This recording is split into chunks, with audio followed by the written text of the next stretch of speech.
শংকৰদেৱ শিশু নিকেতন গুৰেশ্বৰৰ বাৰ্ষিক প্ৰতিভা বিকাশ প্ৰতিযোগিতা উপলক্ষে বৰ্ণিল সাংস্কৃতিক শোভাযাত্ৰা।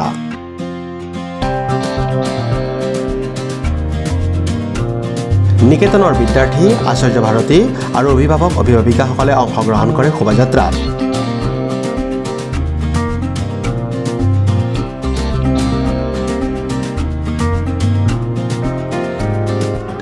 গুৰেশ্বৰৰ অগ্ৰণী শিক্ষানুষ্ঠান শংকৰদেৱ শিশু নিকেতনৰ ৩১ সংখ্যক বাৰ্ষিক প্ৰতিভা বিকাশ প্ৰতিযোগিতা উপলক্ষে আজি ৮ জানুৱাৰীত এক বৰ্ণিল সাংস্কৃতিক শোভাযাত্ৰা উলিওৱা হয়।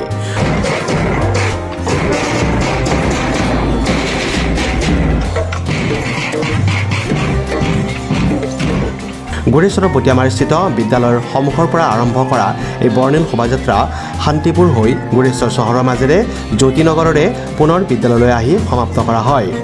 বিহু, খেৰাই, ঝুমুৰ নৃত্য, শৰণীয়া কছাৰীৰ লোকনৃত্যকে ধৰি অসমৰ কেইবাটাও জাতি জনগোষ্ঠীৰ ঐতিহ্য সংস্কৃতি প্ৰতিফলিত কৰা এই দৃষ্টিনন্দন শোভাযাত্ৰাই ৰাইজক আকৰ্ষিত কৰে।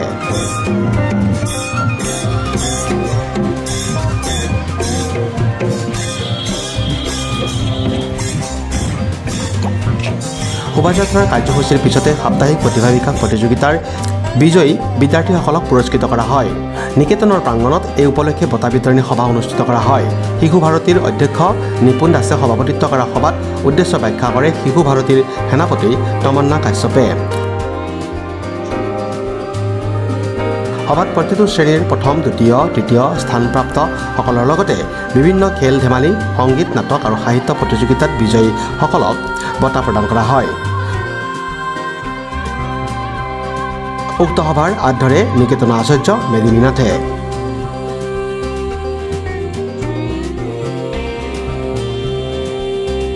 জয়জতে আমি শংকৰদেৱ শিশু নিকেতন গুৰেশ্বৰৰ তৰফৰ পৰা আপোনালোক সকলোলৈকে ধন্যবাদ জ্ঞাপন কৰিছোঁ। শংকৰদেৱ শিশু নিকেতন গুৰেশ্বৰৰ এখন আগশাৰীৰ শিক্ষানুষ্ঠান আৰু এই শিক্ষানুষ্ঠানখনত বিভিন্ন অনুষ্ঠান আমি আয়োজন কৰোঁ। ৰাইজৰ তথা অভিভাৱকসকলৰ সহযোগত এই অনুষ্ঠানবিলাক সাফল্যমণ্ডিত হয়। আৰু এই বৰ্ষত শংকৰদেৱ শিশু নিকেতন গুৰেশ্বৰে যি বাৰ্ষিক প্ৰতিভা বিকাশ সপ্তাহ থাকে, এই বাৰ্ষিক প্ৰতিভা বিকাশ সপ্তাহৰ শেষৰ কাৰ্যসূচী হিচাপে আজি শেষ দিনৰ শেষ কাৰ্যসূচী হিচাপে আমি এটা বৰ্ণিল সাংস্কৃতিক শোভাযাত্ৰা আয়োজন কৰিছিলোঁ। আমাৰ মৰমৰ বিদ্যাৰ্থীসকলে বিভিন্ন জনগোষ্ঠীয় কৃষ্টিসমূহত অংশগ্ৰহণেৰে শোভাযাত্ৰাত অংশগ্ৰহণ কৰি এই অনুষ্ঠানক সৌষ্ঠৱ বৰ্ধন কৰিলে। আমাৰ সন্মানীয় অভিভাৱক অভিভাৱিকা, পৰিচালনা কমিটিৰ সমূহ বিষয়ববীয়া সকলোবিলাকে এই শোভাযাত্ৰাত অংশগ্ৰহণ কৰি অনুষ্ঠানটোৰ সৌষ্ঠৱ বৰ্ধন কৰাত সহায় কৰিছে। সকলোলৈকে ধন্যবাদ আৰু শুভেচ্ছা আমি জ্ঞাপন কৰিছোঁ। বিভিন্ন জনগোষ্ঠীয় কৃষ্টিসমূহৰ ভিতৰত বড়ো সংস্কৃতি, শৰণীয়া কছাৰী কৃষ্টি, ৰাভা সংস্কৃতি, লালুং সংস্কৃতি, লগতে বিহু সংস্কৃতি, আমাৰ যিখিনি এই অঞ্চলত সততে মানে আয়োজিত হৈ থাকে এই অনুষ্ঠানবিলাক আমি ইয়ালৈ লৈ আহি সাংস্কৃতিক শোভাযাত্ৰা আমি মানে ইয়াত সংযোগ কৰিছোঁ আৰু আমাৰ ছাত্ৰ ছাত্ৰীসকলে এটা সুস্থ পৰিৱেশেৰে সুন্দৰভাৱে উপস্থাপন কৰাৰ বাবে আমি ছাত্ৰ ছাত্ৰীসকলক ধন্যবাদ জ্ঞাপন কৰিছোঁ।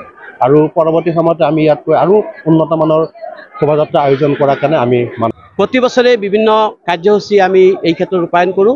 এইবাৰ আমি ভাবিছোঁ যে বাৰ্ষিক প্ৰতিভা বিকাশ সপ্তাহৰ লগত সংগতি ৰাখি আমি এইটো শোভাযাত্ৰা কৰিম। আমাৰ গুৰেশ্বৰত এতিয়া আলোড়নৰ সৃষ্টি কৰাৰ আমাৰ এটা মানে আমি এটা প্ৰয়াস কৰিছোঁ। যিহেতু শংকৰদেৱ শিশু নিকেতন গুৰেশ্বৰ এইটো অঞ্চলৰ এটি আগশাৰীৰ শিক্ষানুষ্ঠান, গতিকে আমি ভাবিছোঁ যে এই সাংস্কৃতিক শোভাযাত্ৰাৰ দ্বাৰা যাতে আৰু এটা আলোড়নৰ সৃষ্টি হয় আৰু শংকৰদেৱ শিশু নিকেতনে বিশেষ এটা এইখিনি এই গুৰেশ্বৰ অঞ্চলত এটা চৰ্চাৰ বিষয় হ'ব পাৰে বা এটা আলোড়নৰ সৃষ্টি কৰিব পাৰে, সেইকাৰণে আমাৰ এই প্ৰয়াস। আজি আমাৰ যিসকল বিদ্যাৰ্থী বা অভিভাৱক অভিভাৱিকাই আজিৰ এই সাংস্কৃতিক শোভাযাত্ৰা সাফল্যমণ্ডিত কৰি তুলিছে, তেওঁলোকলৈ আমি ধন্যবাদ জ্ঞাপন কৰিছোঁ। আৰু লগতে আমাৰ অভিভাৱক অভিভাৱিকাসকলেও যথেষ্ট সহায় সহযোগ আগবঢ়াইছে, তেওঁলোককো আমি ধন্যবাদ জ্ঞাপন কৰিছোঁ। আৰু শেষত আজিৰ যি শোভাযাত্ৰা তাত ইতিমধ্যে আমাৰ আগৰ বক্তাজনে কৈছেই যে আমি বিভিন্ন কলা কৃষ্টি ইয়াতে প্ৰদৰ্শন কৰিছোঁ। আমাৰ ভাৰতীয় সংস্কৃতিৰ আধাৰত আমাৰ ভাৰতীয় সংস্কৃতিত যি মানে আছে, অৰ্থাৎ আমাৰ অসমৰ সংস্কৃতি বা ভাৰতীয় সংস্কৃতি যেনেধৰণৰ ৰাভা কৃষ্টি, বড়ো কৃষ্টি, বেংগলী কৃষ্টি, অসমীয়া বিহু, সত্ৰীয়া নৃত্য আৰু বিভিন্ন ধৰণৰ কলা কৃষ্টি, দৰা কইনা আদি আমি ইয়াতে সমাৱেশ ঘটাইছোঁ, যাতে সকলোৱে এই ক্ষেত্ৰত এটা সজাগতা আহে আৰু শংকৰদেৱ শিশু নিকেতনৰ প্ৰতি চবৰে এটা আকৃষ্টতা আহে। Desk report, news express, Assam.